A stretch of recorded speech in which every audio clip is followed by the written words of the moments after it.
The alley smelled like old garbage and rain. Brianna Washington pressed her back against the cold brick wall, her bright red backpack heavy with softballs from practice.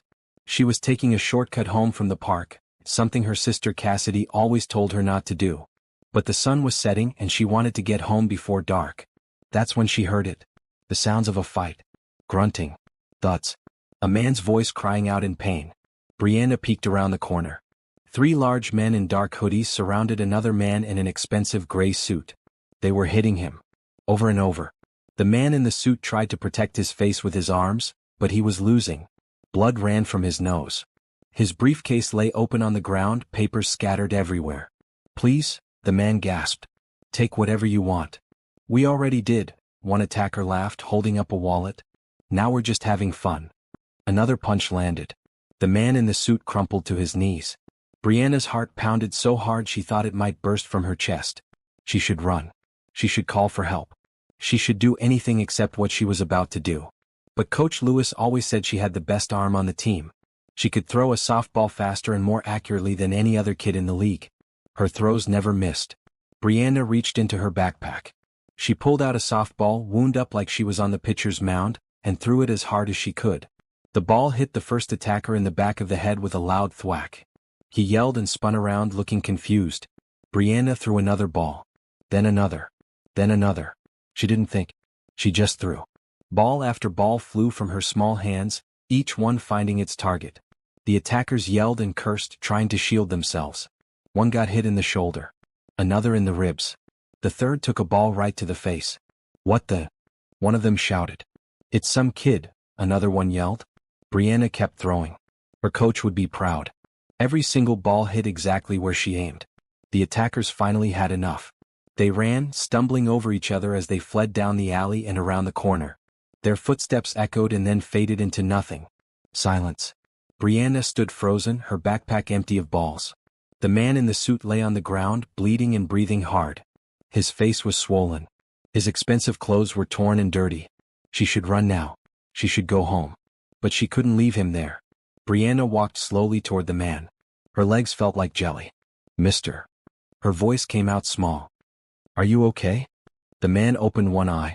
The other was swollen shut. He looked at her with an expression of pure confusion and relief. You. He tried to speak but coughed instead. You saved me. I'm going to call 911, Brianna said, pulling out the old flip phone Cassidy had given her for emergencies. This definitely counted as an emergency. Wait, the man said, reaching out a shaking hand. What's your name? Brianna Washington. Nathan, he said, trying to smile but wincing instead. Nathan Pierce. Thank you, Brianna Washington. You're the bravest person I've ever met. Brianna dialed 911 with trembling fingers. While she waited for the ambulance, she sat down next to Nathan Pierce, her bright red backpack beside her. She told him about softball practice. About her team. About anything to keep him awake and talking. She didn't know if that was the right thing to do, but she'd seen it in movies. Nathan listened, his good eye focused on her face. He seemed grateful not to be alone. The ambulance came 12 minutes later. Paramedics rushed into the alley with a stretcher and medical equipment. Police cars followed, their lights painting the alley walls blue and red. A kind police officer with graying hair knelt beside Brianna. You did a very brave thing, she said.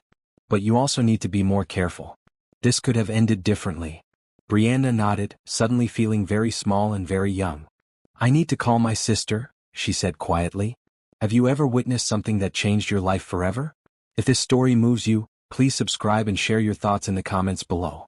Would you have been as brave as Brianna? Cassidy Washington was in the middle of her dinner shift at Ruby's Diner when her phone buzzed. She almost didn't check it. The Friday evening rush was brutal, and her boss didn't like servers using their phones. But something made her look. 911 at Jefferson Alley. Brianna okay but needs you. Come now. Cassidy's blood turned to ice.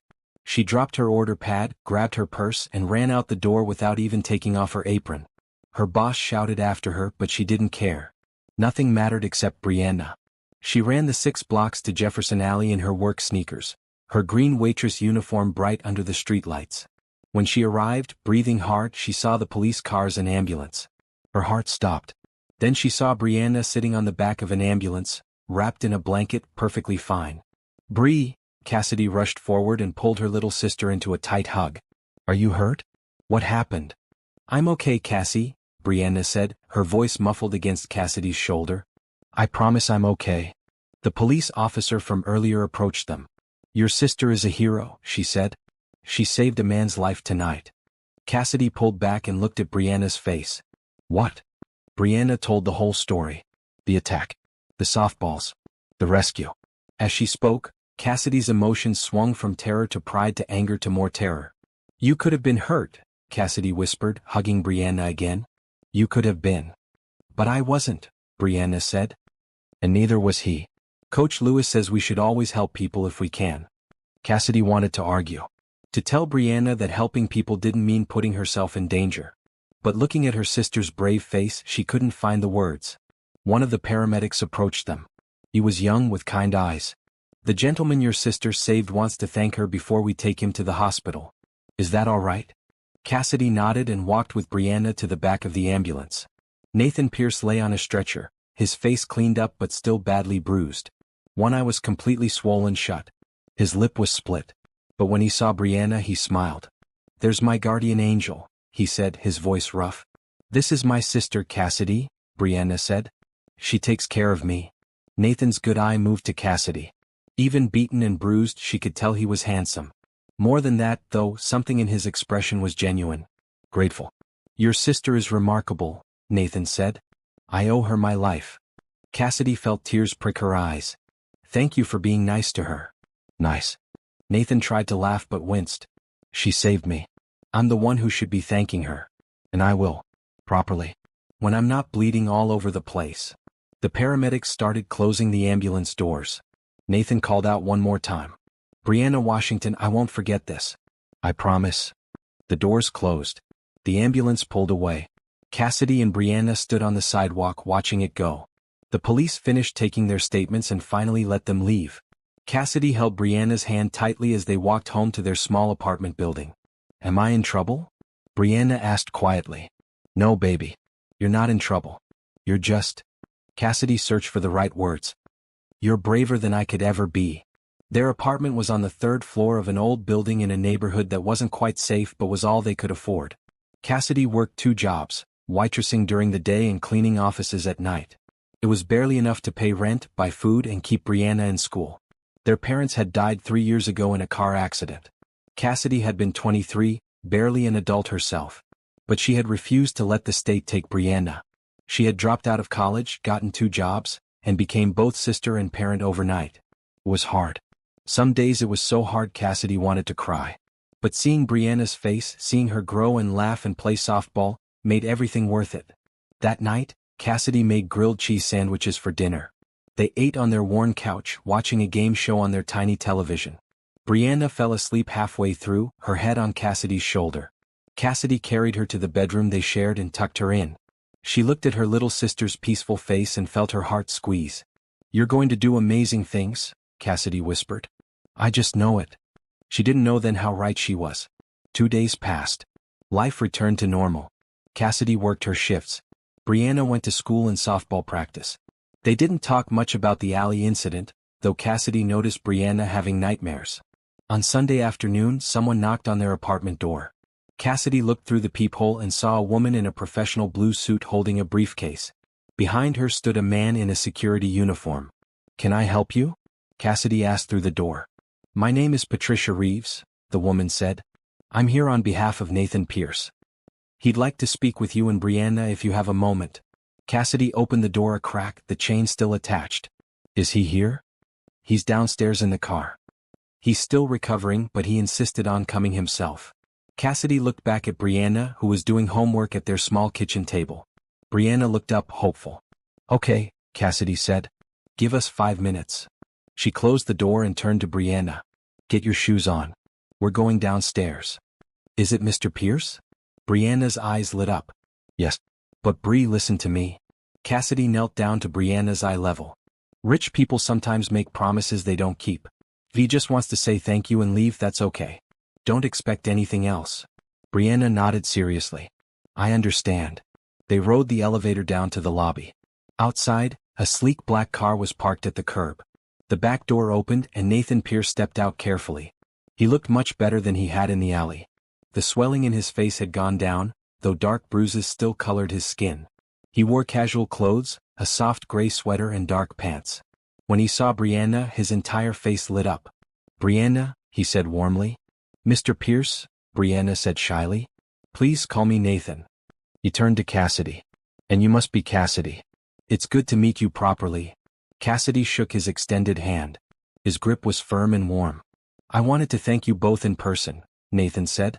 "What Brianna did was extraordinary. She saved my life, and I don't say that lightly.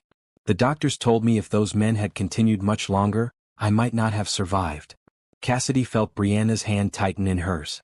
"I also wanted to ask if I could do something to show my gratitude," Nathan continued. "I know actions speak louder than words." "You don't have to," Cassidy started. "I want to," Nathan said firmly but kindly. "Please, let me help." Patricia, who had been standing nearby, spoke up. "Mr. Pierce would like to set up an educational fund for Brianna. Full tuition for private school, college, and any extracurricular activities she wants to pursue." Cassidy's breath caught. That was more money than she could imagine. "That's too much," she whispered. "It's not nearly enough," Nathan said. "Brianna gave me my life back. The least I can do is invest in hers." Brianna tugged on Cassidy's sleeve. "Cassie, can we say yes? Please?" Cassidy looked down at her sister's hopeful face. Then at Nathan's sincere expression. Her pride wanted to refuse. But her love for Brianna was stronger than pride. "Are you sure?" Cassidy asked Nathan. "I've never been more sure of anything," he replied. Cassidy took a deep breath. "Then, thank you. Really. Thank you so much." Nathan's smile was genuine and warm. "No, thank you." Nathan spent the next week recovering at home. His penthouse apartment overlooked the city from the 42nd floor. Usually he loved the view. But now, staring out at the buildings and streets below, he kept thinking about that alley. About how close he had come to dying there. And about a 10-year-old girl who had saved him without hesitation. "You need to stop brooding," Patricia said, walking into his living room with a tablet. "The board meeting is tomorrow, and you haven't reviewed the quarterly reports." Nathan turned away from the window. Patricia had been his business partner for 8 years. They had built Pierce Technologies from a small startup into a billion-dollar company. She was brilliant, driven, and one of his closest friends. "I'm not brooding," he said. "I'm thinking." "About the little girl again?" "Brianna. Her name is Brianna." Nathan sat down on his couch. "Pat, you should have seen her. She wasn't even scared. She just acted." Patricia sat beside him. "You set up the education fund. That was generous. It's not enough." "Nathan. I mean it." He looked at Patricia. "I met her sister, Cassidy. They live in a tiny apartment in a rough neighborhood. Cassidy works 2 jobs just to keep them afloat. Brianna deserves better than that. They both do. So what do you want to do?" Patricia asked carefully. "I want to help them. Really help them." Patricia studied his face. "Just be careful. Make sure you're doing this for the right reasons." "What other reasons would there be?" "Guilt. Obligation. Loneliness." Patricia's voice was gentle.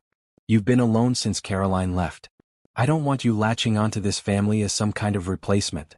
Nathan shook his head. "This isn't about that. This is about doing the right thing." "Okay," Patricia said. "Then do it right." The next week, Nathan called Cassidy. His heart beat faster than usual when she answered, though he wasn't sure why. "Hello. Cassidy, this is Nathan Pierce. I hope I'm not calling at a bad time." "Oh, no, it's fine. I'm just between shifts." "Between shifts." The words made Nathan's chest tighten. "She worked so hard. I wanted to ask if you and Brianna would have dinner with me this Friday. There are some details about the education fund I'd like to discuss." There was a pause. "Okay, sure. That would be nice." "Great. I'll send a car for you at 6. "A car?" "We can just take the bus." "Please," Nathan said. "Let me send a car." Another pause. "All right. Thank you." Friday evening arrived. Nathan waited at a quiet Italian restaurant, one of his favorites. It was upscale but not stuffy, with warm lighting and friendly staff.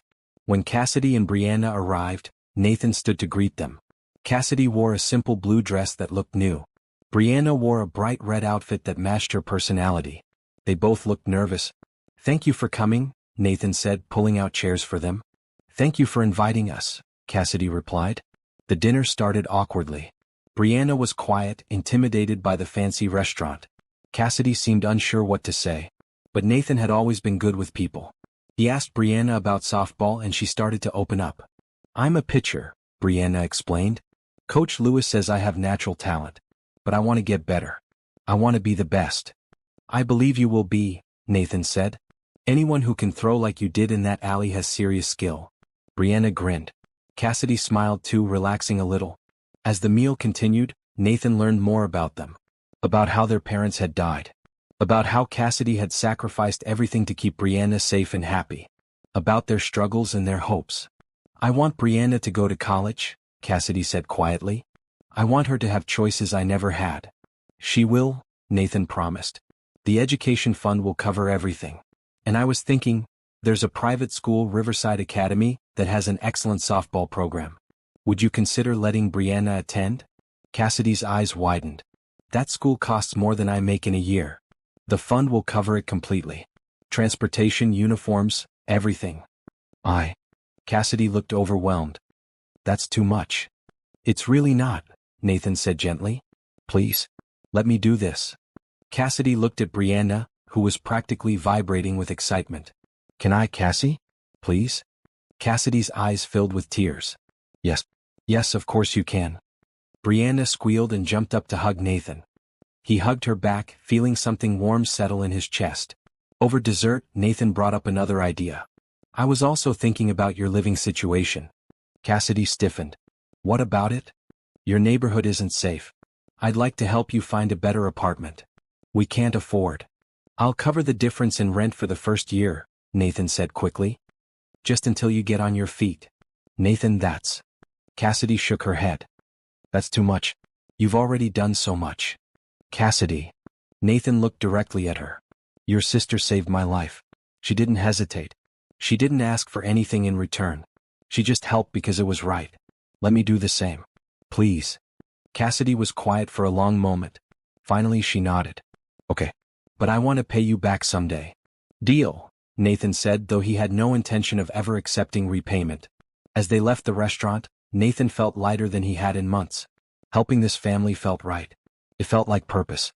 In the car on the way home, Brianna fell asleep against Cassidy's shoulder.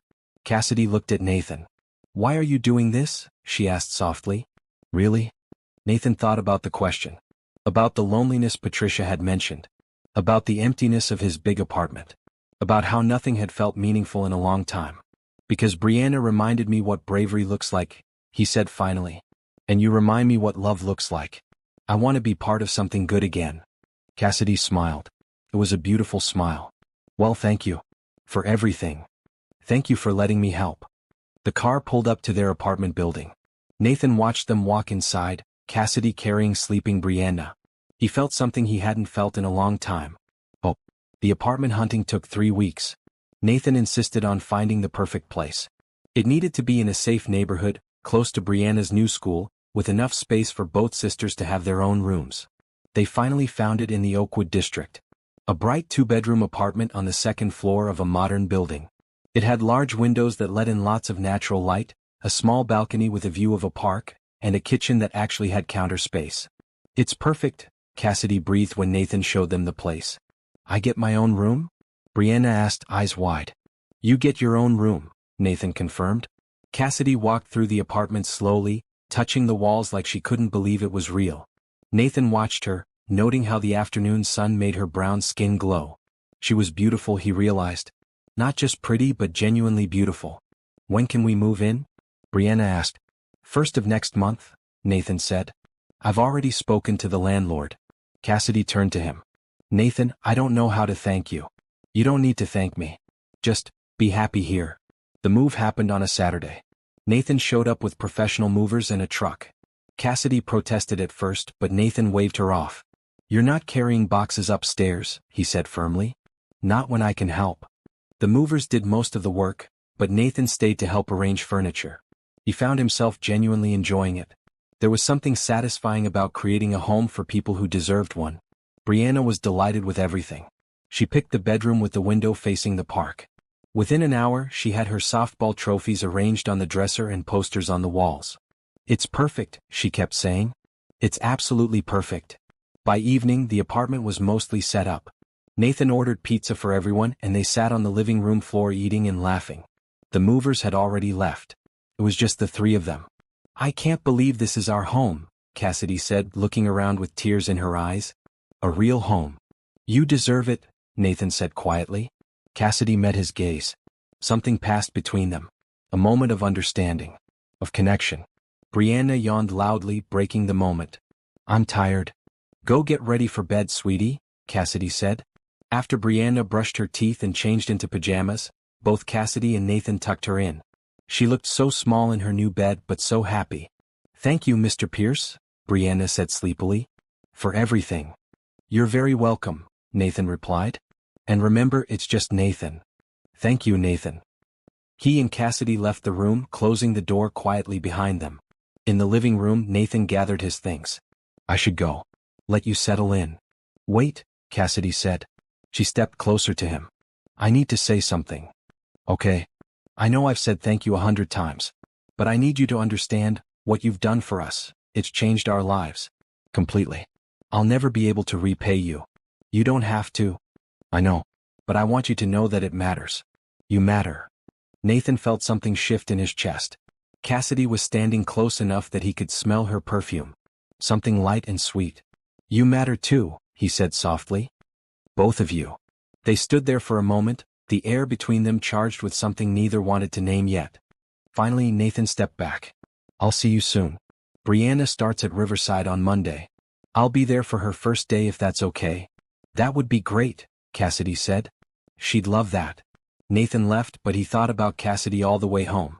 Brianna's first day at Riverside Academy was overwhelming.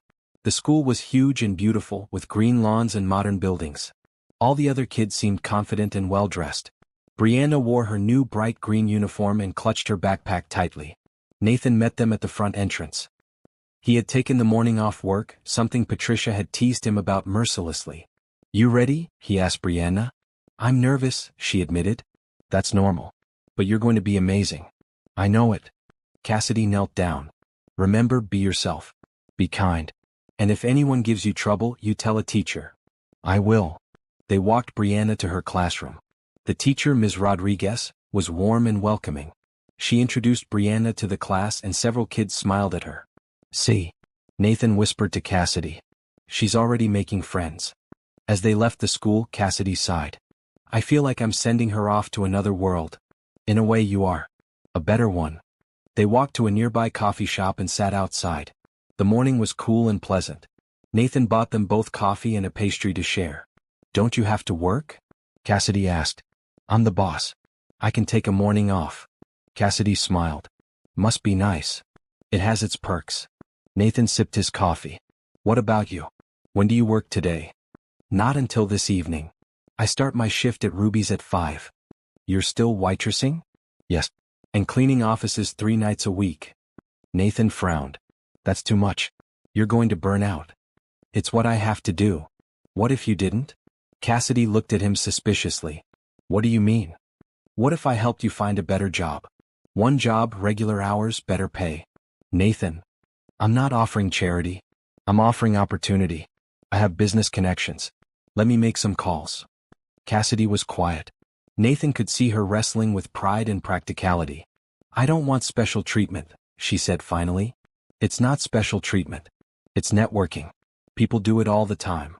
Cassidy bit her lip. "What kind of job? What do you want to do?" The question seemed to surprise her. "I don't know. I never really thought about it. I was studying business management in college before everything happened. Then let's find you something in that field. Entry level to start, but with room to grow." "You really think someone would hire me?" "I don't have a degree. You have work experience and life experience. That counts for a lot." Cassidy looked at him for a long moment. Then she smiled. "Okay. Thank you. Again." "Stop thanking me. We're friends now. Friends help each other." Friends. The word felt right but also incomplete. Nathan wasn't sure what they were becoming, but it was more than friendship. At least for him. 3 days later, Nathan called Cassidy with news. "I found something," he said. "An office manager position at a marketing firm. The pay is good and they're willing to train you." "Really? Really? They want to interview you tomorrow if you're available." Cassidy's voice trembled. Tomorrow. Okay. Yes. I can do that. Nathan heard the fear and hope mixed in her voice. You're going to be great. Just be yourself. The interview went well. The hiring manager, a kind woman named Helen, saw something in Cassidy immediately. She called Nathan afterward. She's perfect, Helen said. Hardworking, honest, and eager to learn. When can she start? Cassidy started the following Monday. Nathan sent her flowers on her first day with a card that said, "You've got this." That evening, Cassidy called him crying. What's wrong? Nathan asked, worried. Nothing's wrong. I'm so happy. I have a real job. A career. I haven't felt this hopeful in years. Nathan smiled. You deserve all of it. It's because of you. It's because of Brianna. And because you never gave up. After they hung up, Nathan sat in his apartment, staring at his phone. He was falling for Cassidy Washington. He knew it. The question was, what should he do about it? The next few weeks fell into a comfortable rhythm. Brianna thrived at Riverside Academy. She made friends quickly and excelled in her classes. Her softball coach was impressed with her natural talent and worked with her after school to refine her skills. Cassidy adjusted to her new job. The marketing firm was busy and challenging, but she loved it. For the first time since their parents died, she felt like herself again. Not just a caretaker or a worker, but a person with goals and dreams. Nathan became a regular part of their lives. He attended Brianna's softball games every Saturday, sitting in the bleachers and cheering louder than anyone else. He helped Brianna with homework on Tuesday evenings. He brought dinner over on Thursdays when Cassidy worked late. It all felt natural. Easy. Right. One Saturday after Brianna's game, Nathan suggested ice cream. They went to a small shop near the park and sat at an outdoor table. Brianna got chocolate with rainbow sprinkles. Cassidy got vanilla. Nathan got coffee flavor. That was your best game yet, Nathan told Brianna. 3 strikeouts. 4, Brianna corrected proudly. I got 4 strikeouts. My mistake. 4 strikeouts. Brianna grinned and focused on her ice cream. Nathan glanced at Cassidy. She wore a bright blue sundress that made her look radiant. Her hair was pulled back in a ponytail, and she had relaxed in a way he hadn't seen before. You look happy, he said. I am happy, Cassidy replied. Happier than I've been in a long time. Good. You deserve to be happy. So do you. Cassidy studied his face. Are you? Happy, I mean. Nathan considered the question. A year ago he would have said yes automatically. He had money, success, a good business. But it had all felt empty. Now, sitting here with Cassidy and Brianna eating ice cream on a sunny Saturday, he felt something different. Yes, he said honestly. I'm happy. Cassidy smiled. Good. Brianna finished her ice cream and ran off to play on the nearby swings. Nathan and Cassidy watched her, neither speaking for a moment. Can I ask you something? Cassidy said. Anything. Why don't you have a family? You're successful, kind, generous. I would think. Nathan sighed. I was engaged once. Her name was Caroline. We were together for 3 years. What happened? She wanted me to choose between her and my business. She felt like I worked too much, cared too much about the company. She wanted me to sell it and retire early, travel the world with her. But you didn't want that? No. I built Pierce Technologies from nothing. It's not just a business to me. It's my purpose. Or it was. Nathan paused. Caroline couldn't understand that. So she left. I'm sorry. Don't be. We wanted different things. It's better that we ended it. Nathan looked at Cassidy. What about you? Have you dated since your parents died? Cassidy laughed. When would I have had time? Between work and Brianna, I barely had time to sleep. And now? The question hung in the air. Cassidy's eyes met Nathan's. Now I have time, she said softly. Before Nathan could respond, Brianna ran back over. Can we feed the ducks? Please? Of course, Cassidy said, breaking eye contact with Nathan. They walked to the pond and fed stale bread to enthusiastic ducks. Brianna laughed as the birds fought over the pieces. Nathan stood close to Cassidy, their shoulders almost touching. This is nice, Nathan said quietly. It is, Cassidy agreed. As the sun began to set, painting the sky orange and pink, Nathan realized he didn't want the day to end. He wanted more days like this. Many more. Tuesday evening became homework night. Nathan would come over with takeout, and he and Cassidy would help Brianna with her assignments. Brianna usually finished quickly, then went to her room to read or draw. That's when Nathan and Cassidy would talk. They talked about everything. Childhood memories, favorite movies, dreams for the future. Cassidy told him about her parents, about how much she missed them. Nathan told her about building his company, about the long nights and the constant pressure. Don't you ever want to do something else? Cassidy asked one evening. Something just for fun? Like what? I don't know. Hobbies, interests, things that aren't about work. Nathan thought about it. I used to play piano. My mother made me take lessons as a kid. I was actually pretty good. Do you still play? No. I don't have time. Cassidy shook her head. You need to make time. Life can't just be about work. Says the woman who used to work 2 jobs. Exactly. I learned that lesson the hard way. Don't make the same mistake. Nathan smiled. Maybe you're right. They were sitting on Cassidy's couch, comfortable and close. The apartment was quiet except for the soft sound of music coming from Brianna's room. Can I tell you something? Cassidy said. Always. I used to be so angry. After my parents died, I was angry at everything. Angry at the drunk driver who hit them. Angry at the universe. Angry at myself for not being able to fix everything. She paused. But lately I'm not angry anymore. I'm grateful. Grateful? I have Brianna. I have a good job. A safe home. And I have. She looked at Nathan. I have a friend who cares. I do care, Nathan said quietly. A lot. The air between them changed. Became charged. Cassidy leaned slightly closer. Nathan's heart beat faster. Nathan, she whispered. Yes. Thank you.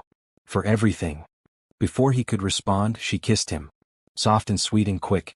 Then she pulled back looking nervous. I'm sorry. I shouldn't have. Don't apologize, Nathan said. Please don't apologize. He cupped her face gently and kissed her back. Slower this time. Deeper. Cassidy made a small sound and moved closer, her hands resting on his chest. When they finally broke apart, both were breathing hard. Wow, Cassidy said.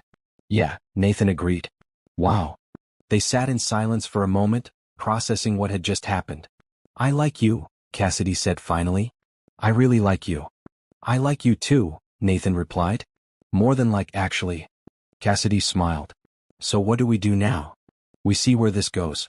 If you want to. I want to. They kissed again and Nathan felt something settle in his chest. Something warm and right and real. This was what he had been missing. Not success or money or status. This connection. Love. Nathan and Cassidy kept their relationship quiet at first. Not because they were ashamed, but because they wanted to make sure it was real before involving Brianna. They went on proper dates. Dinner at nice restaurants. Movies. Long walks in the park. They talked and laughed and got to know each other beyond the surface level. Nathan discovered that Cassidy loved old movies and terrible puns. That she could cook amazing soul food but couldn't bake to save her life. That she snorted when she laughed too hard. Cassidy learned that Nathan was terrible at video games but excellent at chess. That he donated anonymously to dozens of charities. That he missed his mother, who lived across the country in California. After a month they decided to tell Brianna.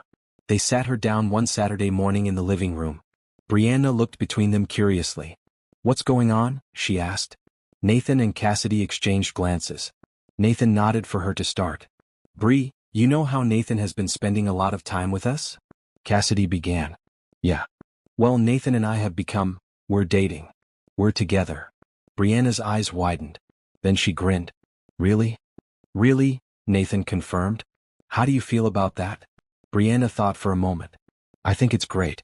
Does this mean you're going to be around even more? If that's okay with you.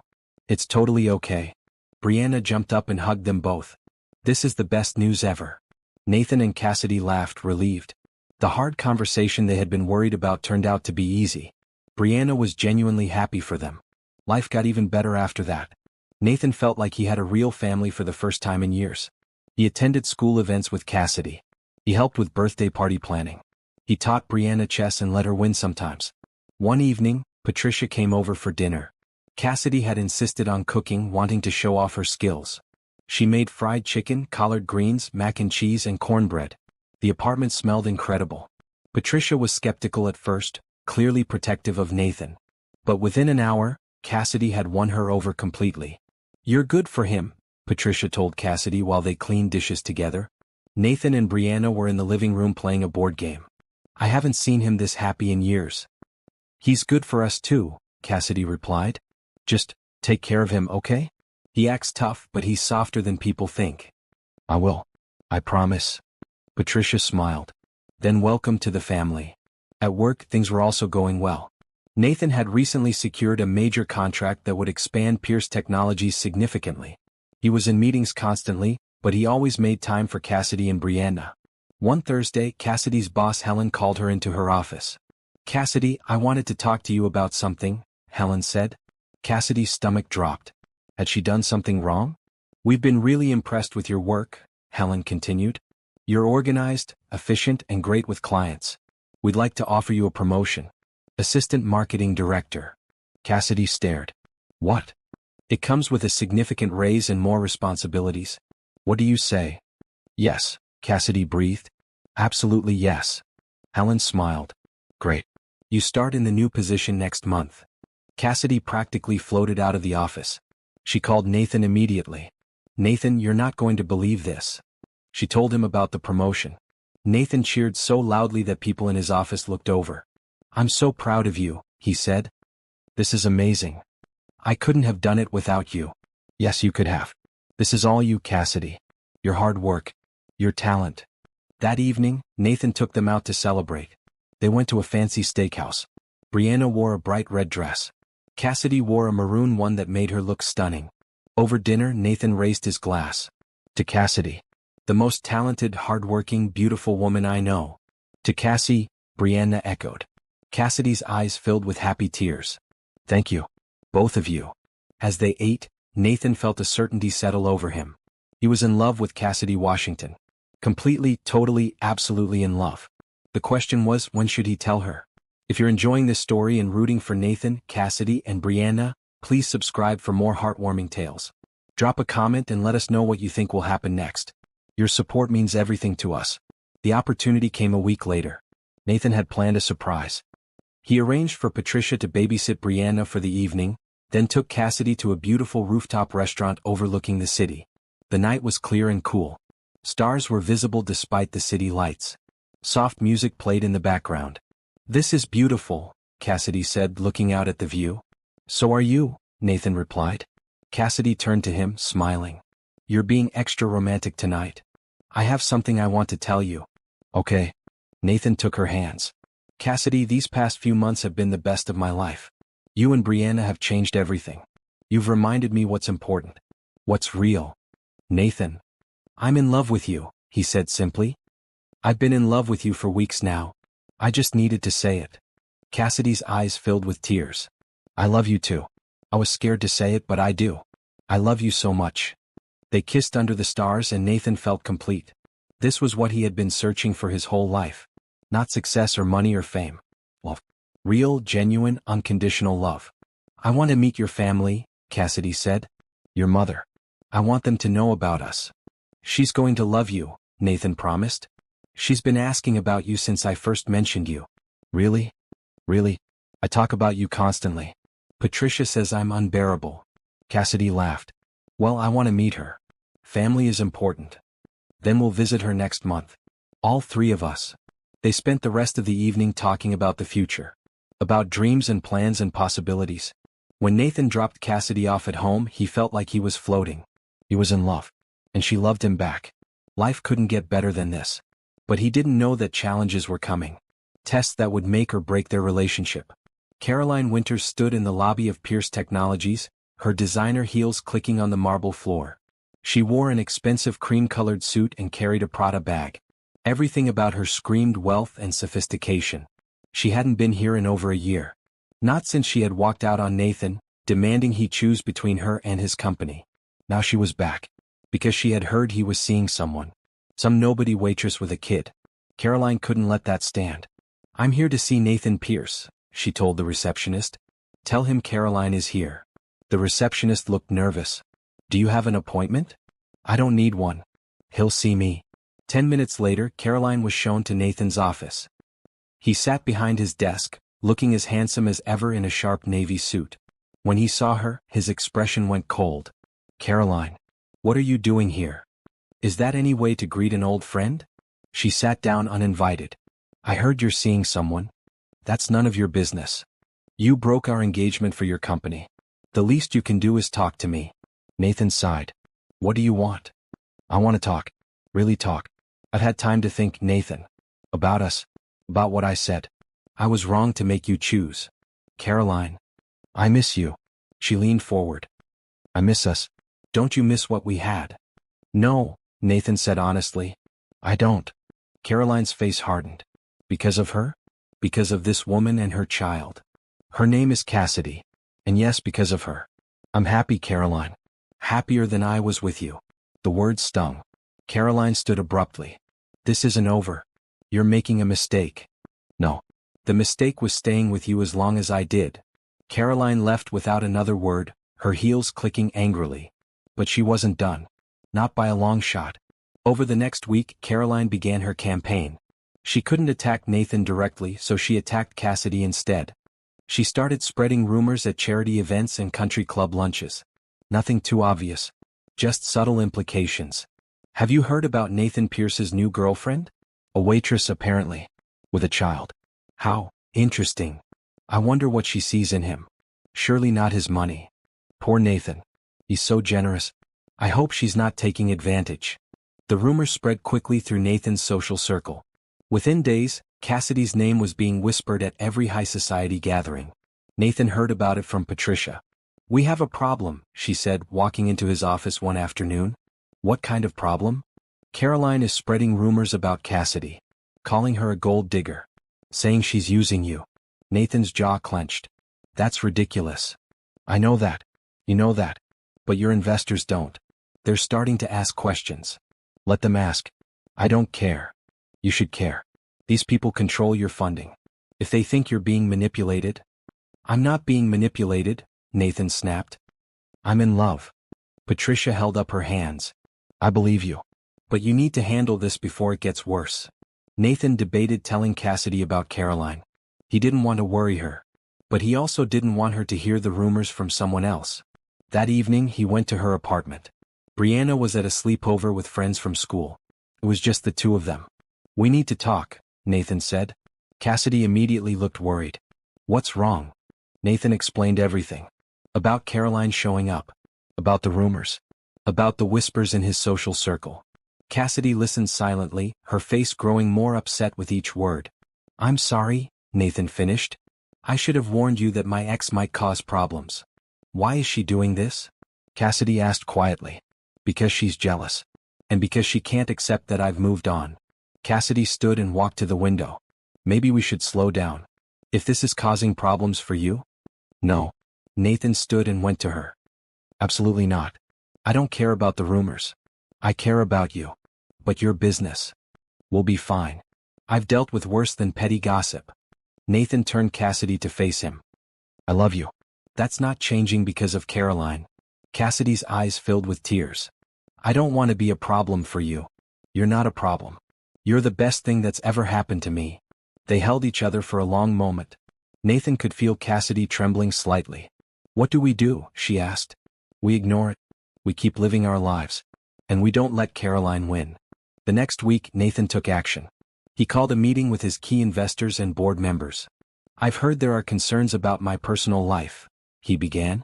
So let me be clear. I am in a relationship with Cassidy Washington. She is kind, intelligent, and hardworking. Her sister saved my life. I care about them both deeply.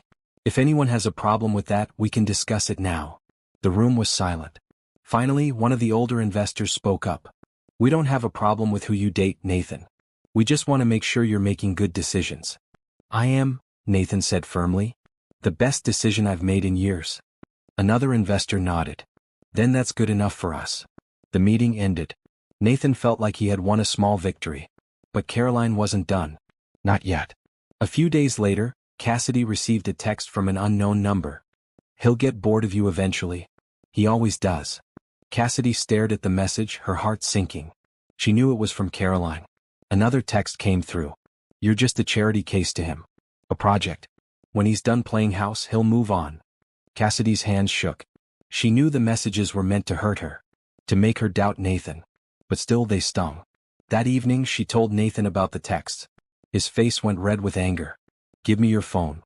He read the messages, then immediately called Caroline. If you contact Cassidy again, I will get a restraining order, he said without preamble. Do you understand? Caroline's voice was cold on the other end. You can't control me, Nathan. Watch me. Stay away from her. Stay away from Brianna. Or I will make your life very difficult. He hung up. Cassidy looked at him with wide eyes. Thank you. You don't need to thank me. I'll always protect you. Both of you. Caroline didn't contact Cassidy again directly. But the damage was done. The rumors continued to circulate. Cassidy began to feel the weight of them. One day at work, a client made a comment. You must be so lucky dating Nathan Pierce. All that money. The words were said casually, but Cassidy heard the implication. She's with him for his money. She tried to brush it off. But more comments came. Small things. Subtle implications. Each one chipped away at her confidence. Nathan noticed. What's wrong? He asked one evening. Nothing. Cassidy. She sighed. I'm just tired. It's been a long week. But Nathan knew it was more than that. He could see the doubt creeping in. The way she pulled back slightly when he tried to hold her hand in public. The way she deflected questions about their relationship. He decided to take action. Come with me to the annual charity gala next week, he said. Cassidy looked up. What? The Pierce Technologies charity gala. It's a big event. All my business associates will be there. I want you by my side. Nathan, I don't know. Please. I want everyone to see us together. I want them to know you're important to me. Cassidy hesitated. What about Caroline? Won't she be there? Probably. But I don't care. I love you, Cassidy. I want the world to know it. Cassidy's eyes softened. Okay. I'll go. The week leading up to the gala was busy. Nathan insisted on buying Cassidy a dress. She protested at first, but he convinced her. You deserve to feel beautiful, he said. They went to an upscale boutique. The saleswoman brought out dress after dress. Finally, Cassidy tried on a stunning emerald green gown that fit her perfectly. It was elegant and sophisticated, with just enough sparkle to be special. When she stepped out of the dressing room, Nathan's breath caught. You're gorgeous, he said. Cassidy blushed. It's just a dress. It's not just a dress. You're radiant. They bought the dress along with matching shoes and jewelry. Nathan also arranged for a stylist to do Cassidy's hair and makeup the night of the event. Brianna was excited about the gala. You're going to look like a princess, she told Cassidy. I don't know about that. You are. Nathan thinks so too. I can tell. The night of the gala arrived. Nathan picked Cassidy up in a sleek car. When she stepped out of her apartment building, he felt his heart stop. She was breathtaking. The emerald dress hugged her curves perfectly. Her hair was styled in elegant curls. Her makeup was subtle but beautiful. Wow, Nathan breathed. Is it too much? Cassidy asked nervously. It's perfect. You're perfect. They drove to the venue, a historic hotel ballroom. As they walked in together, Nathan kept his hand on the small of Cassidy's back. The ballroom was filled with people. Business associates, investors, society members. Everyone dressed in expensive clothes and dripping with jewelry. Cassidy felt out of place at first. But Nathan stayed close, introducing her to everyone they met. This is Cassidy Washington, my girlfriend. Each time he said it with pride. No hesitation. No embarrassment. People reacted differently. Some were genuinely warm and welcoming. Others were polite but distant. A few whispered as they walked away. Cassidy noticed Caroline across the room. She wore a stunning white dress and looked furious when she saw Nathan and Cassidy together. Ignore her, Nathan whispered. I'm trying. Halfway through the evening, Nathan took the stage to give a speech about the charity the event was supporting. He spoke eloquently about giving back and helping those in need. Then he paused. I also want to take a moment to acknowledge someone special, Nathan said. A few months ago I was attacked. 3 men beat me in an alley and left me for dead. I would have died there if not for a brave 10-year-old girl named Brianna Washington. The room went silent. People leaned forward, listening intently. Brianna saved my life without hesitation. She used her softball skills to drive the attackers away. And her sister Cassidy has shown me what real strength looks like. She raised Brianna alone after their parents died. She worked 2 jobs to give her sister a better life. She never gave up, never stopped fighting. Nathan's eyes found Cassidy in the crowd. These 2 women have taught me what courage means, what love means, and I'm honored to know them both. The room erupted in applause. Cassidy felt tears streaming down her face. After the speech, people approached her differently. With respect. With genuine interest. The whispers changed from doubt to admiration. Caroline left early, her face tight with anger. Nathan and Cassidy danced later in the evening. He held her close as they swayed to soft music. "Thank you," Cassidy whispered. "For what you said. I meant every word." "I know. That's why it means so much." They kissed right there in front of everyone. Nathan didn't care who saw. He loved this woman and he wanted the world to know it. The next day, Nathan received a call from his mother. "I saw the video of your speech online," Helen Pierce said. "When do I get to meet this woman and her sister?" Nathan laughed. "Soon, Mom. Very soon." A week later they flew to California. Helen lived in a beautiful house in San Diego, overlooking the ocean. She greeted them at the door with a huge smile. "You must be Cassidy," Helen said, pulling her into a hug. "And you must be Brianna. Nathan has told me so much about you both." Helen was in her early 60s, with gray hair and Nathan's kind eyes. She was warm and welcoming, making them feel at home immediately. They spent the weekend together. Helen took them to the beach. She taught Brianna how to make her famous chocolate chip cookies. She and Cassidy talked for hours, bonding over stories of Nathan as a child. "He was always so serious," Helen said. "Even as a little boy, he wanted to fix everything, help everyone." "He hasn't changed," Cassidy replied. "No. But he's happier now. I can see it in his eyes." On their last evening, Helen pulled Nathan aside. "She's wonderful," Helen said. "Both of them are." "I know. Are you going to marry her?" Nathan smiled. "Eventually. When the time is right. Don't wait too long. Life is short." "I won't, Mom. I promise." After the trip to California, everything settled into a new normal. The rumors about Cassidy mostly died down. Nathan's public support had made it clear that their relationship was serious. Brianna continued to excel at school and softball. Her team made it to the city championship, and Nathan made sure the entire family was there to support her. Helen flew in for the game. Patricia came too. They all sat in the bleachers together, wearing bright-colored shirts and cheering loudly. Brianna pitched a perfect game. 6 innings, no hits, no runs. Her team won 8-0. After the game, Brianna ran to them, trophy in hand. "Did you see? Did you see? You were amazing," Nathan said, lifting her up in a hug despite her being too big for it.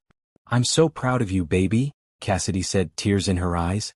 Helen hugged Brianna next. "You're a star, sweetheart." They all went out for dinner to celebrate. Brianna couldn't stop talking about the game. Nathan and Cassidy exchanged smiles across the table.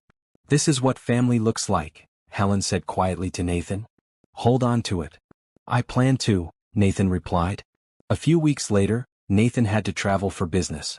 A conference in New York that he couldn't miss. He would be gone for 5 days. "I'll miss you," Cassidy said the night before he left. "I'll miss you too. But I'll call every day. It's just 5 days. We'll be fine." But Nathan didn't like leaving them.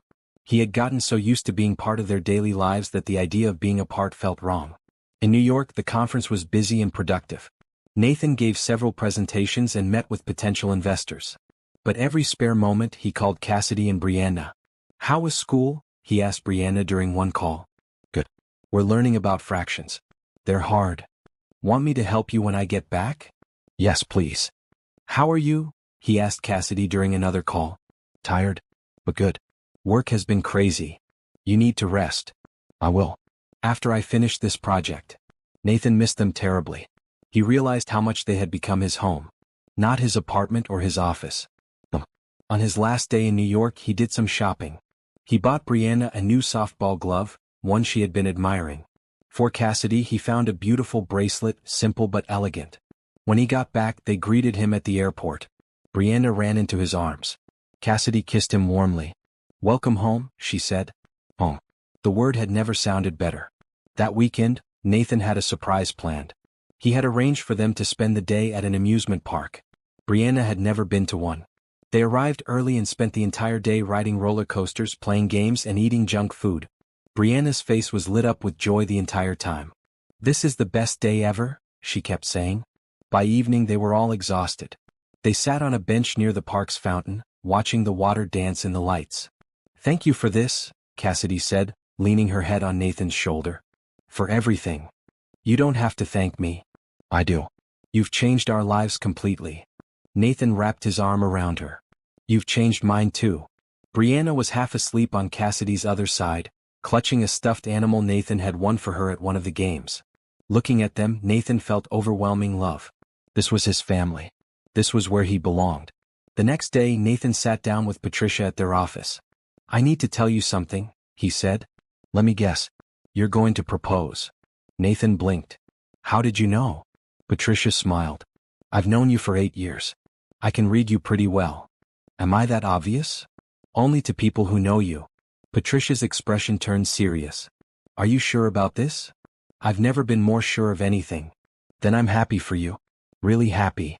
Nathan pulled out a small box from his desk drawer. Inside was a ring. A simple platinum band with a single diamond. Elegant and timeless. "It's beautiful," Patricia said. "You think she'll like it?" "She'll love it. Because it's from you." Nathan spent the next week planning the perfect proposal. He wanted it to be special but not overwhelming. Meaningful but not too public. Finally, he settled on a plan. The following Saturday, Nathan told Cassidy he had a surprise. He picked her and Brianna up and drove them to a familiar place, the park where they had fed the ducks months ago. "Why are we here?" Cassidy asked. "You'll see." They walked to the pond. The afternoon sun was bright and warm. Ducks swam lazily on the water. Nathan had arranged for a picnic. A blanket was spread under a large tree with a basket full of food. "This is lovely," Cassidy said. They ate and talked and laughed. Brianna fed the ducks again. Everything was perfect. As the sun began to set, Nathan stood and helped Cassidy to her feet. "I want to tell you something," he said. "Okay. Do you remember the first time we came here? We talked about being happy. About moving forward." "I remember. That was the day I realized I was falling in love with you. I didn't say it then because it was too soon. But I felt it." Cassidy's eyes were bright. "Nathan, these past months have been the happiest of my life. You and Brianna have given me something I didn't even know I was missing. Purpose, joy, love." Nathan got down on one knee.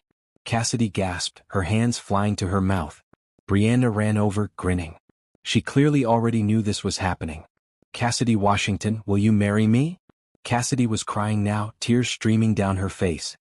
"Yes, yes, of course yes." Nathan slipped the ring on her finger and stood, pulling her into a kiss. Brianna cheered and jumped around them. "We're getting married," Cassidy laughed through her tears. "We're really getting married." "We are," Nathan confirmed. "If you'll have me, I'll have you.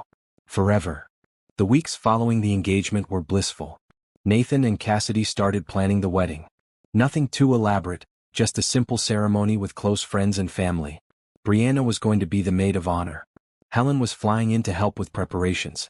Patricia was handling the logistics. Everything was coming together perfectly. One Tuesday evening, Cassidy and Brianna went to the grocery store to pick up supplies for dinner. It was a normal trip. They walked through the aisles, picking out vegetables and pasta and bread. Cassidy was reaching for a box of crackers when Brianna tugged on her sleeve. "Cassie," she whispered urgently. "That man. I've seen him before." "What man?" "Over there. By the dairy section." Cassidy looked. A tall man in a dark hoodie stood near the milk, but he wasn't shopping. He was watching them. Cassidy's blood ran cold. She looked more carefully at his face. It was one of the men from the alley. One of the men who had attacked Nathan. "Come on," Cassidy said quietly, taking Brianna's hand. "We're leaving." They abandoned their cart and walked quickly toward the exit. Cassidy could feel the man following them. Her heart pounded. They stepped out into the parking lot. The evening was getting dark. There were few people around. "Cassidy Washington," a voice called out. She turned. The man had followed them outside. He pulled back his hood, revealing a scarred face and cold eyes. "You remember me?" he asked. "Stay away from us," Cassidy said, pulling Brianna behind her. "That little girl cost me 6 months in jail," the man said, walking closer. "Cops caught me because of her." I said stay away. "Or what? You gonna throw balls at me too?" He laughed, but it wasn't a pleasant sound. "Here's what's going to happen. You're going to give me money. A lot of money. Or I'm going to make sure everyone knows about that night. About how your rich boyfriend got beat up like a little punk." Cassidy's mind raced. She needed to get Brianna somewhere safe. Needed to call for help. "I don't have money," she said. "But your boyfriend does. Nathan Pierce. Billionaire. I'm sure he'd pay to keep his embarrassment quiet." "That's not how this works," Cassidy said firmly. "You attacked him. You went to jail. That's justice." The man's face darkened. You think I care about justice? I want money. And you're going to get it for me. He reached into his pocket. Cassidy tensed, but he pulled out a phone, not anything dangerous. You have my number now, he said, showing her the screen. You have 3 days. $50,000. Or I go to the press with my story. Before Cassidy could respond, Brianna acted. She had been quietly reaching into her backpack. Now she pulled out a softball from her practice equipment and threw it as hard as she could. The ball hit the man square in the chest. He stumbled backward, surprised. Run, Cassidy yelled. They ran to their car. Cassidy fumbled with the keys, her hands shaking. The man recovered and started after them. Cassidy got the door open and pushed Brianna inside. She jumped in after her and locked the doors just as the man reached them. He banged on the window. 3 days, he shouted. Don't forget. Cassidy started the car and peeled out of the parking lot. She drove for several blocks before pulling over, her hands shaking too badly to continue safely. Are you okay? She asked Brianna. I'm okay. Are you? I'm fine. I'm fine. But Cassidy wasn't fine. She was terrified. She pulled out her phone and called Nathan. He answered on the first ring. Cassidy? What's wrong? Nathan, we need help. One of the men who attacked you, he found us. Nathan arrived at their apartment 20 minutes later with a police officer. Cassidy and Brianna told them everything that had happened. The officer took notes carefully. Did he threaten you physically? Not exactly, Cassidy said. But he was intimidating. And he wants money. That's extortion. We'll put out a warrant for his arrest. What if he comes back? Brianna asked quietly. Nathan knelt beside her. He won't. I promise. I'm going to make sure you're both safe. That night, Nathan arranged for a security guard to be stationed outside their apartment building. He also hired a private investigator to find the man. Cassidy couldn't sleep. She lay awake, staring at the ceiling, her mind racing with fear. Nathan stayed with them, sleeping on the couch. His presence helped, but Cassidy still felt unsettled. 2 days later, the police called. They had arrested the man along with his 2 accomplices. All 3 had violated their parole and would be going back to prison for a long time. It's over, the officer said. They won't bother you again. Cassidy felt relief wash over her. It was really over. That evening, Nathan took them out for dinner at their favorite Italian restaurant. They needed to do something normal, something to help them feel safe again. I'm proud of you both, Nathan said. You were so brave. I was scared, Brianna admitted. Being brave doesn't mean you're not scared. It means you do the right thing even when you are scared. Cassidy reached across the table and took Nathan's hand. Thank you for protecting us. Always, Nathan said. I'll always protect you. Both of you. Later that night, after Brianna had gone to bed, Nathan and Cassidy sat on the couch together. I keep thinking about what could have happened, Cassidy said quietly. What if Brianna hadn't thought to bring her softball? What if he had? Don't, Nathan said gently. Don't do that to yourself. You're both safe. That's what matters. I just want this all to be behind us. It is. The wedding is in 2 months. That's what we should focus on now. Our future. Cassidy smiled. Our future. I like the sound of that. They kissed, and Nathan felt the last of the tension leave his body. They had faced a challenge and come through it together. That made him even more certain that they were meant to be. The next 2 months passed in a blur of wedding preparations. Cassidy found the perfect dress, a simple but elegant ivory gown. Brianna got fitted for a beautiful blue bridesmaid dress. Nathan's mother arrived 2 weeks before the wedding to help with final arrangements. She and Cassidy bonded even more, planning every detail together. I'm so happy Nathan found you, Helen said one afternoon while they were addressing invitations. He deserves someone who loves him for who he is, not what he has. I do love him, Cassidy said. More than I ever thought possible. I can tell. And he loves you the same way. The wedding was held in a beautiful garden venue. Nothing too fancy, just elegant and intimate. About 70 guests attended, close friends, business associates, and family. The morning of the wedding, Cassidy woke up feeling nervous and excited. Brianna bounced around their apartment, full of energy. You're getting married today, Brianna kept saying. You're really getting married. I am, Cassidy laughed. How do you feel about that? I feel great. Nathan is going to be my brother now, right? More like your brother-in-law. But yes, he'll be family officially. Patricia came by to help them get ready. She did Brianna's hair while a professional stylist worked on Cassidy. You look beautiful, Patricia said when Cassidy's hair and makeup were done. Nathan is going to cry when he sees you.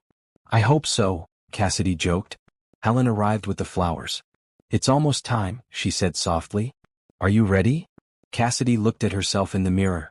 She wore her ivory dress with simple jewelry. Her hair was styled in soft waves. She looked happy. Genuinely, completely happy. I'm ready, she said. The ceremony was held in the garden at sunset. White chairs were arranged in rows facing a beautiful floral arch. Soft music played. Nathan stood at the altar with his best man, one of his college friends. He wore a sharp black tuxedo and looked nervous but excited. The music changed. Brianna walked down the aisle first, carrying a bouquet and grinning widely. She took her place at the front. Then Cassidy appeared. Nathan's breath caught. She was the most beautiful thing he had ever seen. The setting sun caught her dress, making it glow. Her smile was radiant. As she walked toward him, Nathan felt tears well up in his eyes. This woman had changed his entire life. Had shown him what love really meant. Cassidy reached the altar.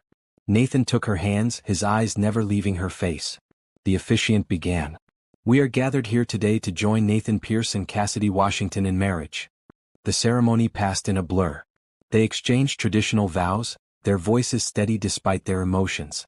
I, Nathan, take you, Cassidy, to be my lawfully wedded wife. To have and to hold from this day forward, for better or worse, for richer or poorer, in sickness and in health, until death do us part. I, Cassidy, take you, Nathan, to be my lawfully wedded husband. To have and to hold from this day forward, for better or worse, for richer or poorer, in sickness and in health, until death do us part. They exchanged rings. Simple platinum bands that matched. By the power vested in me, I now pronounce you husband and wife. You may kiss your bride. Nathan cupped Cassidy's face and kissed her deeply. Their guests cheered and applauded. They were married. Finally, officially married. The reception was held in a tent nearby. Dinner was served, toasts were made, and everyone danced late into the evening. Nathan's speech brought tears to many eyes. A year ago I was lost, he said. Successful but empty. Then a 10-year-old girl saved my life and everything changed. Brianna showed me what courage looks like. And Cassidy showed me what love looks like. He turned to his new wife. Thank you for choosing me. Thank you for letting me be part of your family. I promise to spend every day making you happy. Cassidy's speech was simpler but just as heartfelt. Nathan, you came into our lives like a miracle. You didn't just help us, you loved us. You showed Brianna and me that good people exist. That kindness matters. I love you more than words can say. They danced their first dance as husband and wife to a slow, romantic song. Cassidy rested her head on Nathan's chest, feeling completely at peace. We did it, she whispered. We did, Nathan agreed. Later, Brianna joined them on the dance floor. Nathan spun her around, making her giggle. The three of them danced together, a family in every way that mattered. 3 months after the wedding, good news came. Brianna received a letter in the mail. She had been offered a full scholarship to a prestigious sports academy for high school, based on her softball skills. This is amazing, Cassidy said, reading the letter. Bree, do you understand what this means? It means I can keep playing softball? It means you have a future in sports if you want it. College scholarships. Maybe even professional leagues someday. Brianna's eyes went wide. Really? Really? Nathan confirmed. You're that good. Brianna hugged them both. This is the best life ever. Cassidy felt tears in her eyes. She thought back to 3 years ago when their parents had died.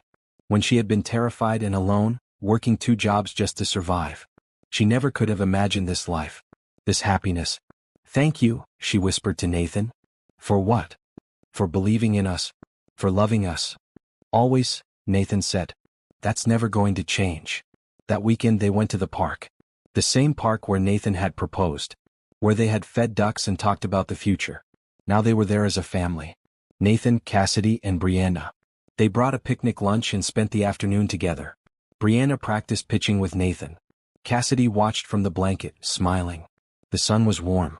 The sky was clear. Everything was perfect. Do you ever think about that night in the alley? Cassidy asked Nathan later. Sometimes, he admitted. I think about how different my life would be if Brianna hadn't been there. What do you think would have happened? Honestly, I think I would have died. And I definitely wouldn't have found you. Cassidy squeezed his hand. I'm glad you found us. Me too. Brianna ran back over, out of breath but happy. Can we get ice cream? Of course we can, Nathan said. They packed up their picnic and walked to the nearby ice cream shop. The same one they had visited months ago on one of their first outings together. As they sat outside eating their cones, Nathan looked at his family. His wife. His sister-in-law who had saved his life. This was everything he had ever wanted. "I love you both," he said suddenly. "We love you too," Cassidy and Brianna said in unison. The sun began to set, painting the sky in shades of pink and orange. They sat together, laughing and talking, completely content. Nathan thought about the journey that had brought them here. The attack in the alley. Brianna's bravery. Meeting Cassidy. Falling in love. Fighting off Caroline's interference. Facing the threat of the attacker returning. Through it all they had grown stronger. Now they had a lifetime ahead of them. A lifetime of softball games and family dinners and quiet evenings at home. A lifetime of love and laughter and belonging. It had all started with a little girl who threw softballs in an alley. Who saved a stranger without hesitation. Who reminded Nathan what goodness looked like. And now they were family. Forever family. "What are you thinking about?" Cassidy asked. Nathan smiled. "How lucky I am." "We're the lucky ones," she replied. "Maybe we're all lucky," Brianna suggested. "Maybe that's what family means." Nathan pulled them both close. "You know what? I think you're absolutely right." They sat together as the stars began to appear, three people who had found each other in the most unexpected way. Three people who had become a family through kindness, bravery, and love. And they lived happily ever after.